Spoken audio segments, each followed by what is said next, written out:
usual starting place of the expedition in Africa is the little village of Akeza, in equatorial heat on the mud flats of the Niger River, and we are already over 10,000 miles away from home.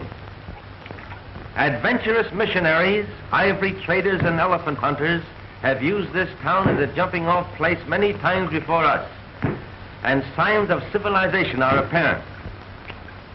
Life is not a game of bridge and an afternoon of tea for the ladies of Africa. They are too busy pounding rice for the next meal. Yet there are light spots in this dark land. Here is a beauty parlor. She doesn't put in permanent waves. She's paid for trying to take them out. Anyway, she's trying to take out something. And here is the original tailor of 2 suits for the price of 1 frame. While he weaves a pair of trousers on his ancient foot-power loom, his customer in the background waits in his other suit. This little group of elephant tusks is worth over $10,000, and each pair represents the death of a 4-ton animal. Here we charter an old-time wood-burning stern-wheeler, which will carry the expedition approximately 500 miles up the Niger River. From that point, we will travel by truck, and the foot safari will carry the supplies.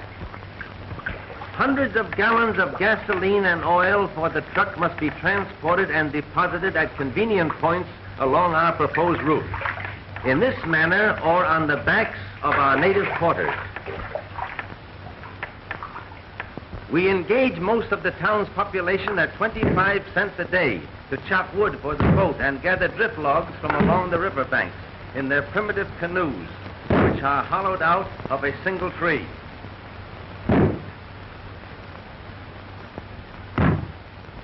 The foot safari of 200 natives are chosen from various tribes, and the immense amount of necessary supplies are divided into small loads, which they can carry on their backs far in advance of the truck and sound equipment. The fact that each tribe speaks a different language lessens the possibility of them all striking or quitting the expedition at one time. How would you like to carry 60 pounds on your head 20 miles a day in torturous heat? Finally, the entire expedition is loaded onto the steamship which will carry us up the Niger and into the heart of the dark continent. Then we will begin our great trek across equatorial Africa, where man is the prey of animals and animals the prey of man. Africa the unknown. The crossing of the Shari River presented a problem until we found a trader with a small portable motor attached to a rowboat. Our own men fashioned a flimsy raft of 3 dugout canoes, which didn't look very safe, but was better than nothing at all. So we put the truck on and took the chance of walking back if anything happened in midstream. Goodbye, everybody. However, many trips landed everything safely, and on the other side we met some lonesome Frenchmen who treated us to wine and a very fine dinner. They were surprised to find that we had come all the way from the west coast by motor.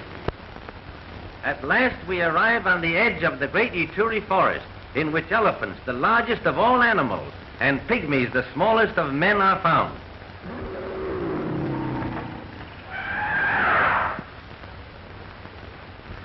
The trail of the elephant is easy to follow, for they trample down everything in their way.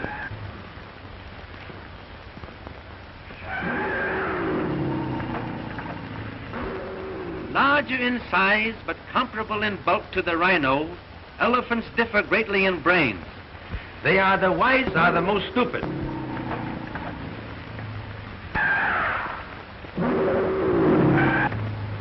Their sight is very bad, but their scent and hearing are highly developed, making them most dangerous animals to approach.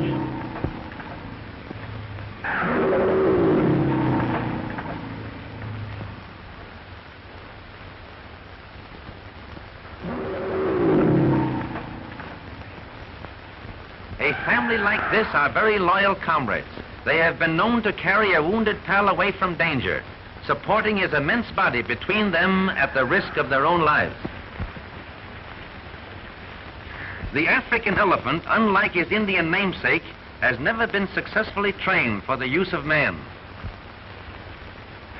Until recent years, ivory hunters penetrated the haunts of the elephant for centuries, killing millions of these majestic mammoths and taking away nothing but their tusks.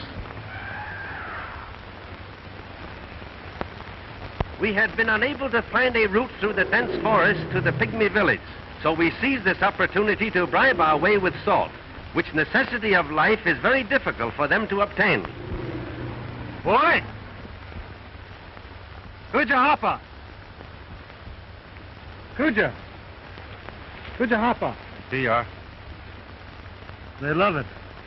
Like a child loves candy. It's very scarce in the forest. Chumbi! Chumbi mingi! Kuja!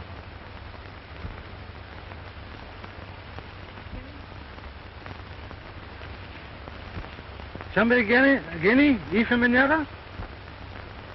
Yo! Dito! He says he'll take us to the pygmy clearing if we bring plenty of salt. We better bring plenty of water. Something tells me he's going to be plenty thirsty. Finally, our little guide brought us to a clearing in the center of the deep Ituri forest, and hundreds of pygmies came from all directions to greet us. The average height is a little over 4 feet, and they rarely weigh more than 75 pounds, but they are well proportioned and comparatively strong. This is the smallest tribe of people in the world. They live in clans of 20 or 30, a few miles apart, and a representative of each family receives the salt.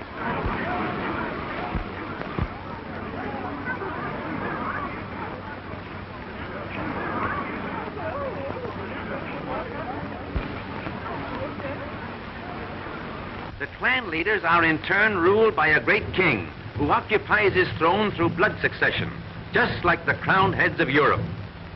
He is honoring us by coming in from the depths of his forest capital. We wanted to pay our respects to His Majesty there, but the darkness in the interior makes photography impossible, and the king graciously offered to come to us in the clearing. He is comparatively young, and both he and his subjects show character and intelligence. In this, they differ from most of the other African tribes.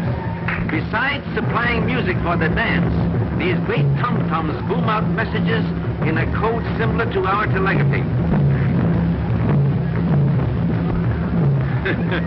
Everybody dances in Pygmy Land, and their chanting, while not particularly harmonious, has a fast rhythm that makes the feet want to do things. These are the original hot dogs. The Pygmies have practiced companionate marriage for centuries, long before Judge Lindsay was ever heard of. If a marriage doesn't take after a year's tryout, they start all over again with a new wife. No one is allowed more than one wife at a time, except the king. He gets 2 for safety's sake, to ensure a son and future king. These are the queens. They are very modest and shy when the king is around.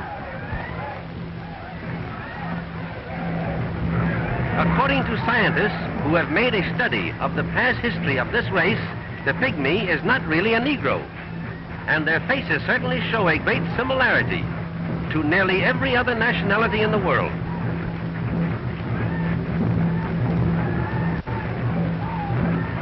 Less than 2,000 of this particular tribe are known to exist, and until our visit, no one ever knew the proper tribal name, which is Ifi, I-F-I, Ifi. Here is an unusual fact. This peculiar style of wrestling is exactly the same as a very popular sport in Japan called rice wrestling, and here we find it in the center of Africa, 10,000 miles away. The idea of the thing is, the first one who is thrown off his feet is the loser. They make everything that they use, and the jungle furnishes them with food. Here they are constructing arrows. The shafts are made from the hearts of palm trees, which are strong, light, and durable. Look at these beautiful teeth. A dentist in Africa would have a great chance. to starve to death. They mine and smelt their own iron, which they mold into arrowheads. The big savage in the center is the official poison mixer for the whole tribe. He actually stands only 5 feet 10 inches, but the difference in height is so noticeable that he looks like a giant beside them. This man belongs to another tribe and is maintained by the pygmies for one purpose. He mixes the poison. Then they dip their arrows into it and put the blame on him for whatever they kill. Their own conscience is clear because the force of the arrow will not cause death, but the poison does. That's their way of escaping responsibility. Darn clever, these pygmies. The large mound with the little house on it in the background is a great anthill. This is where we lived while here. They shoot very accurately, but depend more on the poison than the force. By their fat tummies.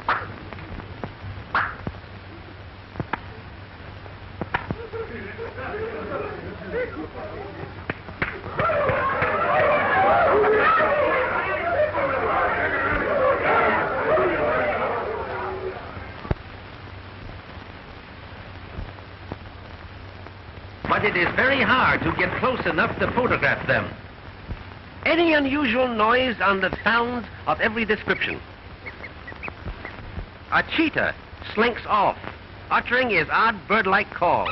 Unusual and rare baby bat-eared foxes run for their dugout, where they huddle close together and cry plaintively in fear for their lives.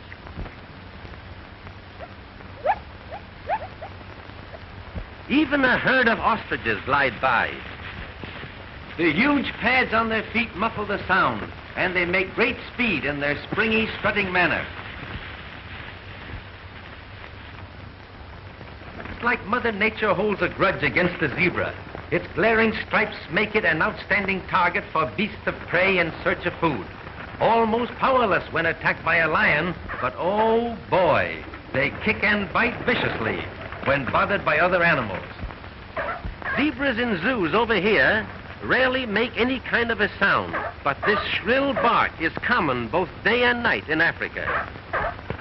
The stripe patterns are like human fingerprints. No two are found alike.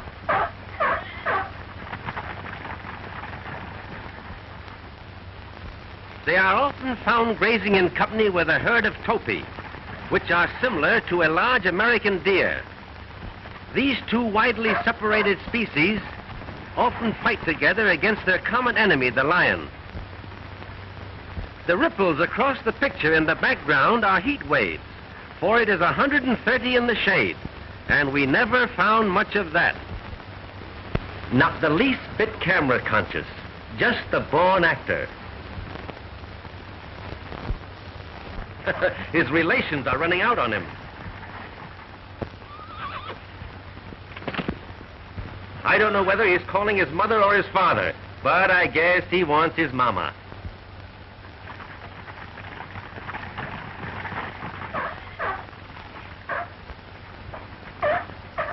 Though lions kill hundreds of thousands for food each year, the zebra still survives and increases in number, and their pounding hoofs in mad stampede can be heard on all the velds of Africa.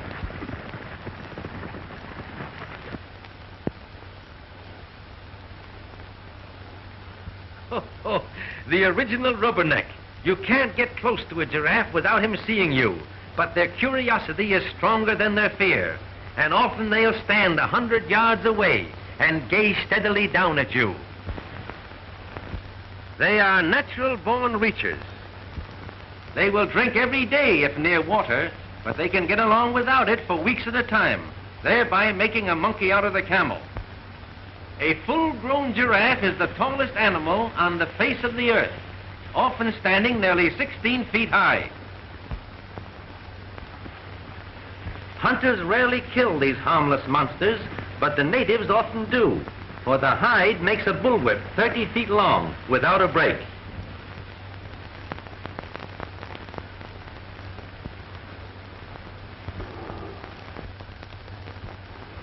Lion!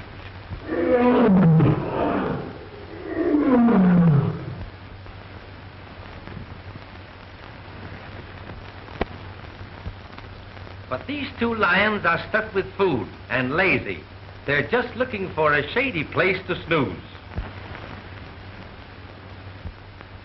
But Mr. Giraffe doesn't trust them. He just remembers a very important business engagement elsewhere.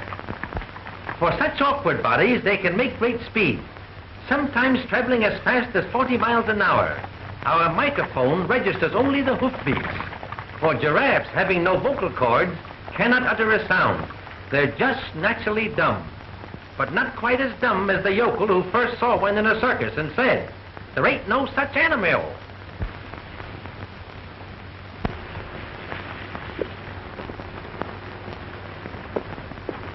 Here is a marvelous chance to study their peculiar rocking horse gallop. All 4 feet are never off the ground at one time. They were once called camel leopards, due to their leopard spots and their unusual ability to go without water. The huge legs, long neck, and sloping back make the giraffe appear clumsy. But notice how the head remains level, while the neck takes up the bumps like a shock absorber. They could run clear across the picture with a glass of water between their horns and not spill a drop. Once underway, these great runners are hard to stop, and they have often hung themselves on the telegraph wires of the new railroad, which has been started from the Indian Ocean coast.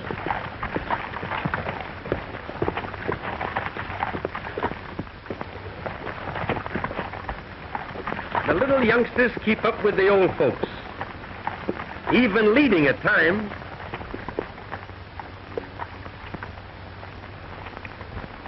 Here is a sure enough neck-and-neck race, with the little fellow trying to hitch on behind. If he only had sense, he'd grab that tail. Flamingos by the million. Each bird stands nearly 4 feet high and weighs about 30 pounds, but the flesh is odorous and unfit to eat. It looks like the parade of the wooden soldiers.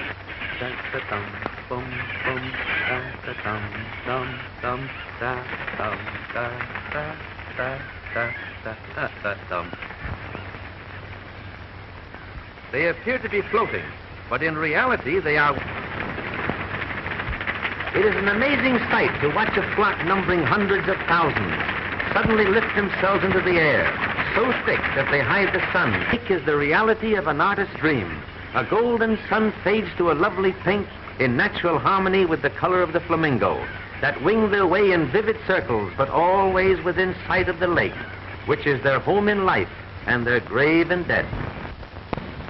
Watch the fish trying to gain the upper water so they can spawn in the place where they were born.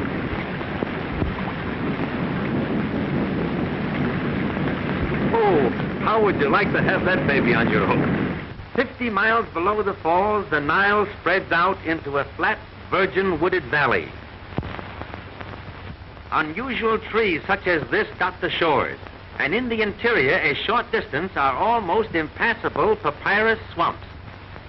It is here that the famous tsetse fly, which causes sleeping sickness, breeds, and the far-famed white rhinoceros makes his home. Here he is, the square-lipped or so-called white rhino. He is much larger than the common black variety, and less than 200 are known to exist. Gosh, that's a big one. What do you think he weighs? Oh, about 3 tons. Gee, all bulk and no brains.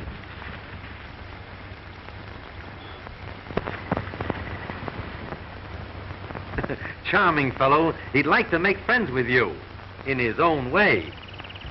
Thick-skinned and bad-tempered, this most weird survivor of prehistoric animals is rapidly becoming extinct. The horns are not bone, but consist of thickly compressed hair, which is valued at 3 times the price of ivory because it is shipped to China, where it is considered the greatest of all medicine cure-alls. Impala, Impala, the most graceful of all the antelope family. They always travel in herds of 100 or more through a park-like country. I'll make him show some action. Be careful. Don't hit him. I won't. When frightened, they jump, much like a kangaroo, but infinitely more graceful. The natives call this the dance of the impala, but we call it the dance of the leaping linas.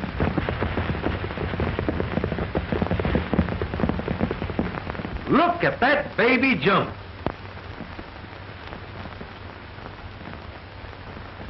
If you notice, folks, the one without a hat is a distant relative to the Mexican jumping bean. No authority seems to know why the impalas jump.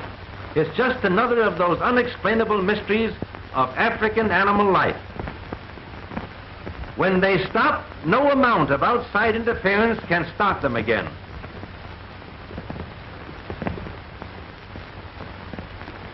Sometimes they jump backwards to keep the dust out of their eyes.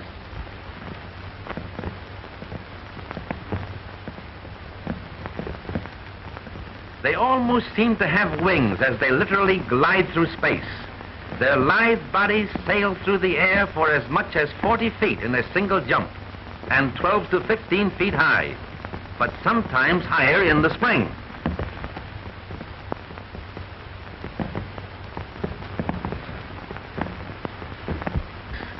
They jump higher on their mother's side than they do on their father's side. Here's a great job for a cowboy, breaking in one of these things. It's probably something they ate last night. There goes 3 of them up together. Lions eat very few impalas because the impalas keep him on the jump, and the lion goes crazy trying to catch up.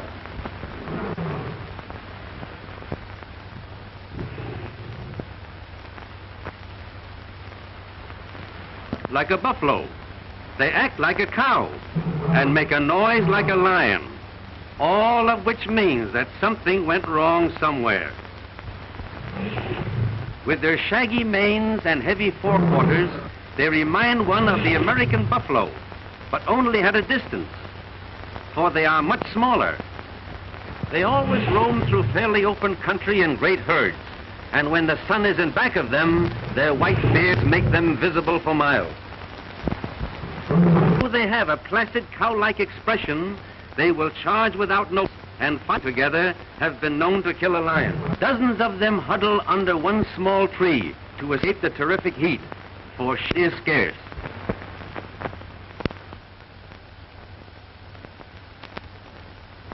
Though there are many hardships connected with an expedition of this kind, the charm of Africa lies in the ever-changing things of interest. You never know what to expect just around the corner. Paul! What is it? Look at those big grasshoppers. Grasshoppers nothing. Those are Abyssinian locusts. The whole veldt will soon be black with them. We'll have to cover everything up. Come on. Go and get that camera, quick. Charlie, you have to cover that truck with the cameras and tie it down tight. All right. Yango! Come on, Yango. Hurry up.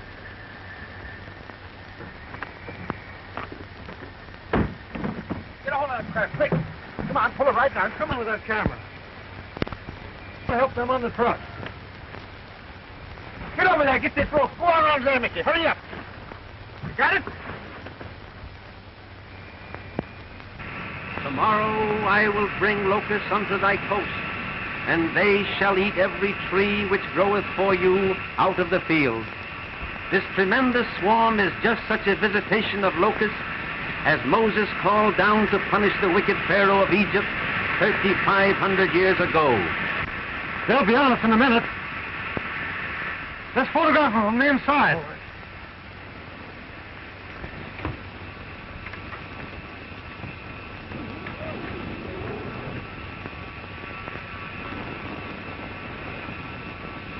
The windows of the tent were especially constructed of flexible isinglass, through which photography is possible. Swarms such as this have been known to be 50 miles in width and 100 miles long, and often they'll fly several hundred miles in a day. They strike terror into the hearts of man and beast, and natives in a stricken territory watch with feverish anxiety as the creatures fly overhead, praying that they will continue their flight without alighting to devour their crops and ruin their food supply. They hit the tent like hailstones. Are the boys safe? Yes, I put them in the cab of the truck.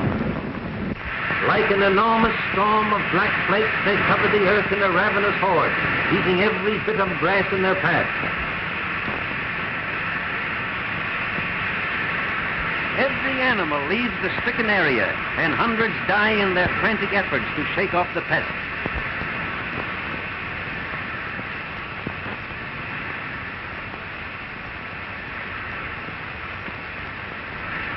Clouds of countless billions literally hide the sun, and every modern resource of science has failed to combat them, for no one knows from whence they came or where they go.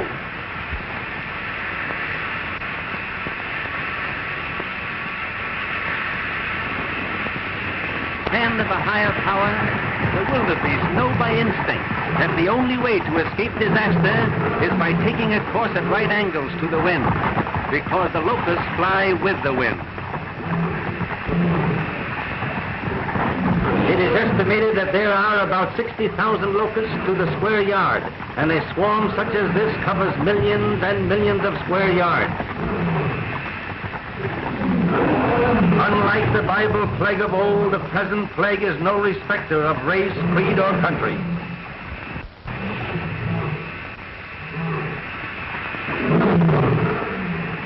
The stampeding wildebeest raise clouds of giant hoppers, which have settled on the ground. The frantic animals must travel more than 50 miles through this insect storm before they can eat or drink again.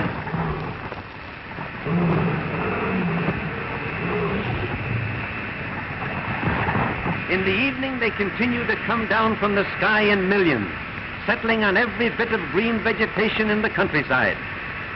They break strong branches of trees by the sheer weight of their countless numbers, and the ground is covered with a blanket at least 6 inches deep. All through the night they eat every blade of grass, every leaf of the trees, and in the morning this beautiful country is transformed into a bleak and barren desert. To our knowledge, we are the first in the history of motion pictures to record and photograph this phenomenon of nature.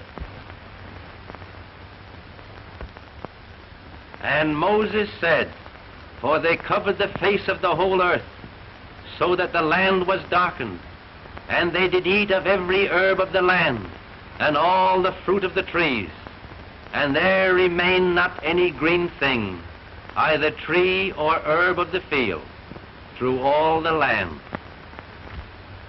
With their crops and food supply ruined overnight, whole tribes of natives have been caught in a scourge like this, to die of starvation before they can get out of the devastated area.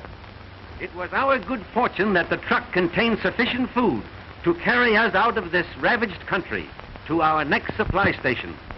After many days of travel in equatorial heat, we climbed to the summit of the Banaugi Mountains.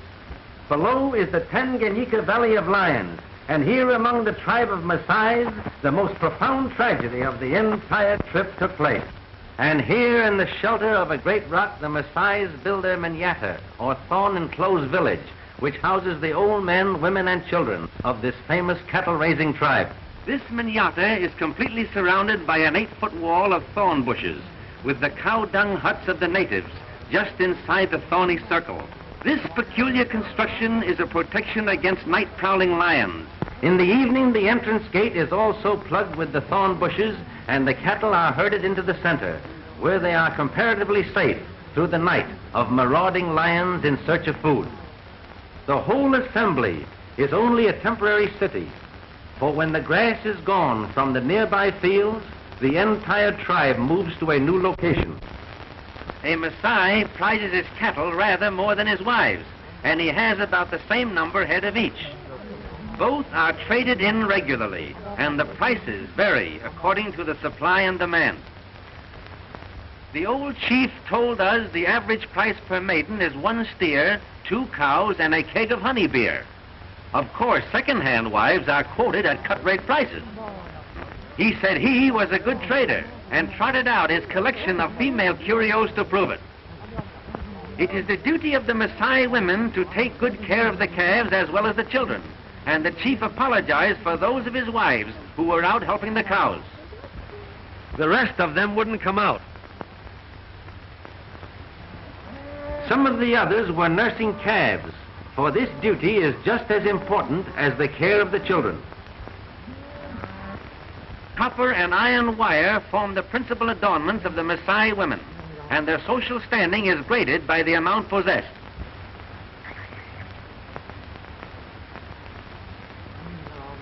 Some of the favorites can hardly lift their arms because of the weight of the many metal rings for which the fond husband has traded his precious cattle. The cattle spend the night in the circle of thorns, and at daybreak they are turned loose to graze on the plain. No Maasai ever eats meat.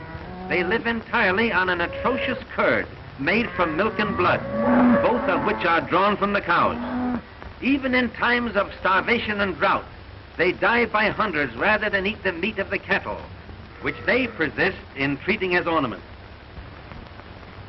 They are slightly smaller than our cattle, and each has a peculiar hump on the back like that of a camel. While his youngest son attended to the cattle, the kind old chief instructed his oldest boy, Kega, to show us around and help however he could in our purpose to secure close-up scenes of wild lions. Though thousands of lions are known to be in this grassy valley, they have learned to stay away from the cattle because a human being is always with them. Dotting the hillsides in the open, but close to the Maasai village, can be seen the huts of the Maasai El Moran or lion hunters, the most courageous and feared of all African warriors. They are the tribe policemen or protectors, and in these clusters of small huts they live like knights of old, being carried their food of milk and blood by maidens of the tribe, who also live with them in a state of free love. They are maintained for the sole purpose of hunting lions, which have become man-eaters or molesters of the great herds of cattle that constitute the wealth of the tribe. Here in this valley of lions we make a permanent camp and carefully prepare to obtain motion pictures and sound of the giant cats in their natural moods.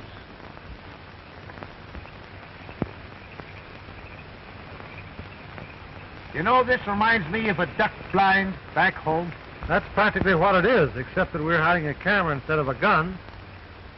Kega, our Maasai boy, had chosen the location of our boma, or thorn bush protection, near a stone salt lick where a group of lions were in the habit of coming. On his ant-hill throne he scans his realm, always in search of an unwary wildebeest, zebra or warthog, which will afford a target for his hunting skill or satisfy his enormous appetite. They prefer zebra meat to any, and kills like this are to be seen nearly every day. Next to the zebra, harmless gazelles make easy prey for even the smallest of the killers. A hungry lion will stalk and kill any animal it sees, and there are few, with the exception of the rhino and elephant, which are comparatively safe.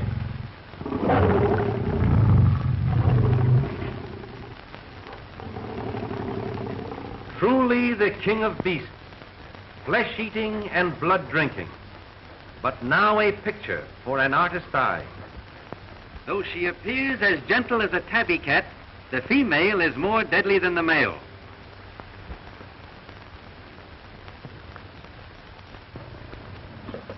Look, she sees us. It's quiet. Look out. Here is a remarkable photograph. 2 lions have made a wildebeest kill, and the herd can be seen in the background, even before they had a chance to get away.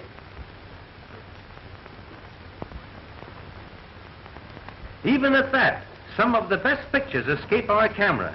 For instance, we saw this great female leap clean over the hedge in the background, carrying a 200-pound gazelle in her teeth. Lions are not supposed to be able to climb trees. But how would you like to be where the meat is?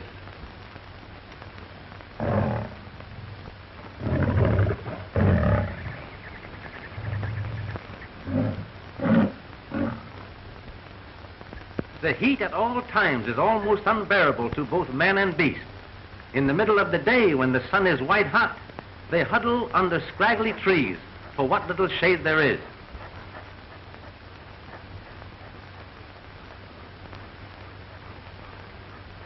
Lions are rarely found in large numbers, and it is quite unusual to photograph 7 at one time.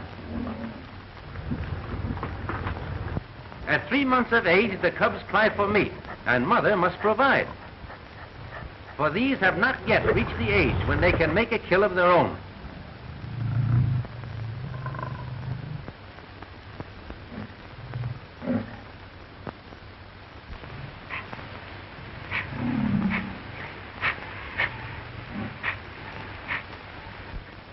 While we were in the boma, the lions inspected our truck, even attempting a small attack on this unusual stranger.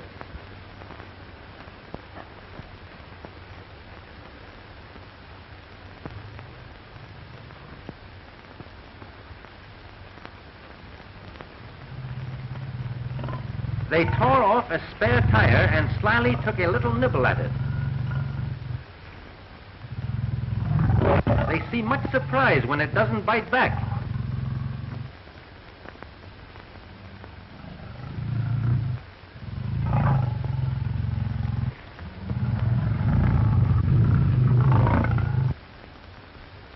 There is a widespread belief that lions live in the jungle, though the truth is just the opposite. They are always found in open grassy plains, because the lion is a meat eater, and he feeds entirely on animals, which in turn live off the virgin grass of the open country.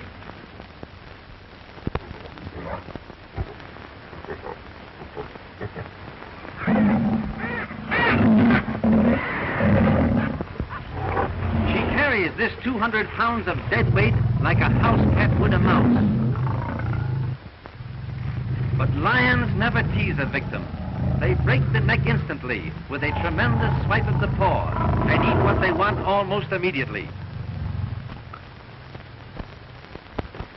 Others have caught the scent of the kill and come in uninvited to attend the banquet.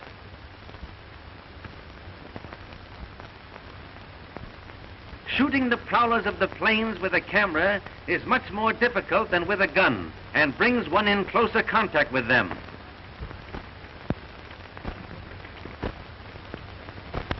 There are no place cards at this feast, but despite their noticeable lack of manners, it is a remarkable fact that they seldom quarrel over a kill, but share it amicably. So great is a lion's appetite that he must make a kill every 2 days in order to exist. The thousands of lions in this section kill hundreds of thousands of animals each year for food alone. In their natural state, active lions are seldom found with great shaggy manes like those in a zoo, because the long hair is caught on bushes and torn by the thorn trees.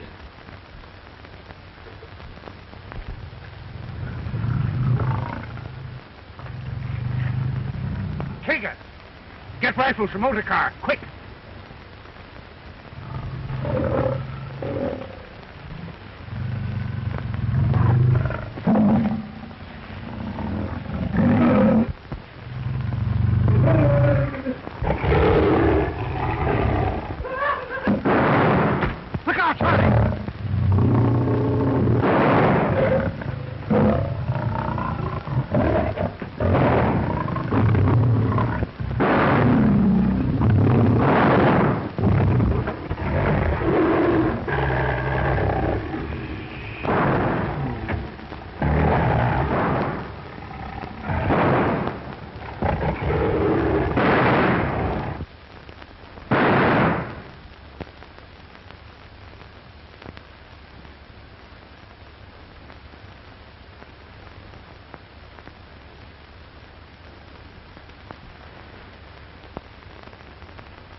The boma!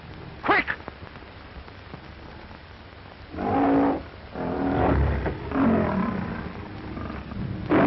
One big male even followed us toward the boma. It is very interesting to watch a lion shy at the sight of thorn bushes when he will charge straight at a firing revolver. After reloading our revolvers, it was useless to continue the battle because it was already too late to do anything for poor Kaga.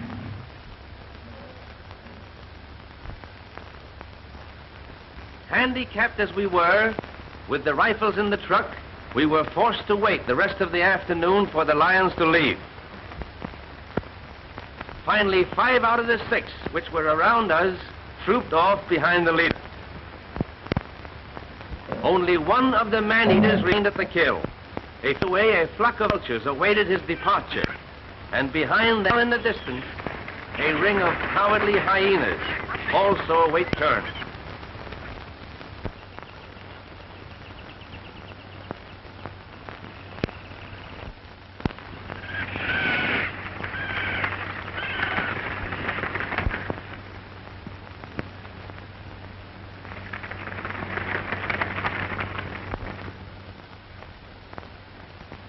It's going to be tough to tell the poor old chief about Kaga.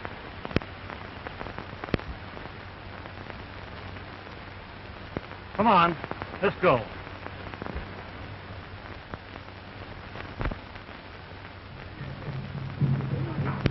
The code of savage, a for a life.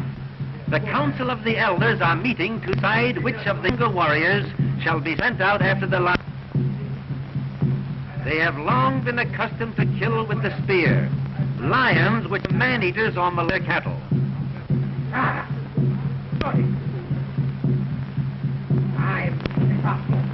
There's sadly a outcome of the council. Many of Kaga's older kin now past their would be willing to young warriors in the hunt, but have already been sent to the huts of the El Moran, lion hunters. For this honor reserved solely for them. The phantom made of ostrich feathers, and is as necessary to hunt as the spear. The Maasai El Moran love a battle, but not all of them are allowed to go on the hunt. Great honor, and the chief only take along those chosen by the council.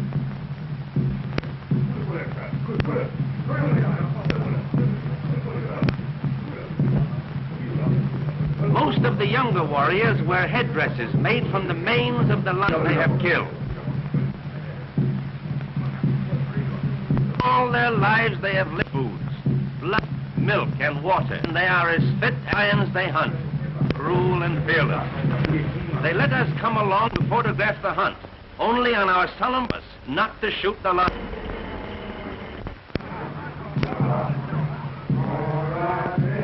The faces, legs, and chest painted red, yellow, and white, with a substance made from the ashes of previously lions. Naked or half naked, with girdles of leopard skin, buffalo hide shield colored with bold patterns, carrying a long bladed spear. For now, master of the wild, the terror that stalks by night, this grim lord of slaughter, his doom at the hands of the only foe who him. This is the challenge.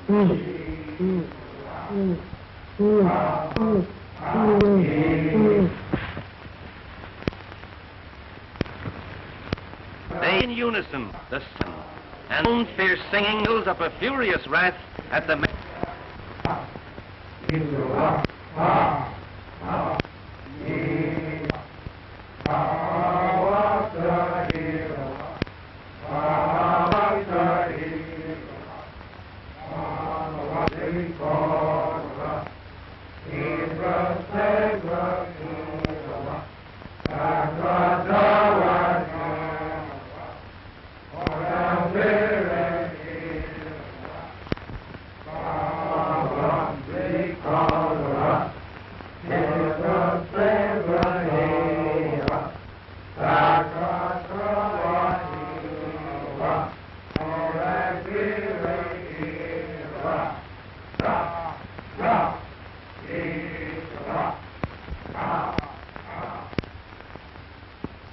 All morning the tireless Maasai warriors have advanced across the rolling grassy plains in long lines. beating across a circle 12 miles in diameter, lithe panthers, their great muscles rippling under their smooth, dark skin. Suddenly, a short distance ahead, a great female spied us and darted off to the right. We were happy to shoot her, but we could not break our promise with the Maasai chieftain. Now the hunters divide, form the final circle around the beast. The razor-sharp spearheads glint like silver in the sun rays, and their savage yells become shrill in anticipation of victory. The lioness takes temporary refuge in the weeds, and now we see that there are two of them, but it is too late to inform the Maasai. In small groups, the spearmen come closer and gradually form the ring of death. One by one, they take their ring, and each, when he is near enough, crouches behind his shield. Spear in hand, his eager face gleaming over the rim. Shields held steady to body, and quivering spears poised for instant action, the men in front brace themselves for the shock of the rushing charge. The lioness watches them closely, unafraid, and seemingly withholding her charge until they are ready. At last, the tense ring is complete. It is a wild sight, the ring of spearmen intent, silent, bent on blood, and in center, a great man-killing beast. This ring, once formed, must not be broken, for the man who steps back in face of a charge is forever branded a coward. Finally, with a tremendous roar, she charges. The crowded moment begins. The leader plunges his beast. Strikes him. He's down.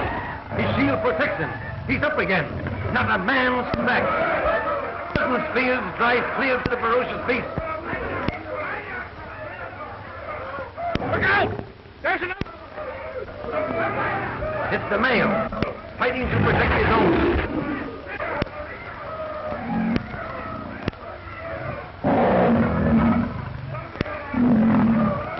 Look out! He's got another one. Quick as lightning, the spears flash again. Even as he falls in death, he bites at the spear.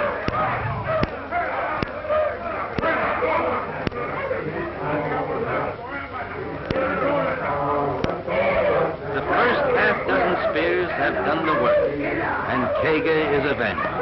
The whole thing is over in 30 seconds, but in seconds. Excited, them wild with savage, and we wondered if to us next. The chief takes away the knife, whose wild frenzy seems to be getting the best of him.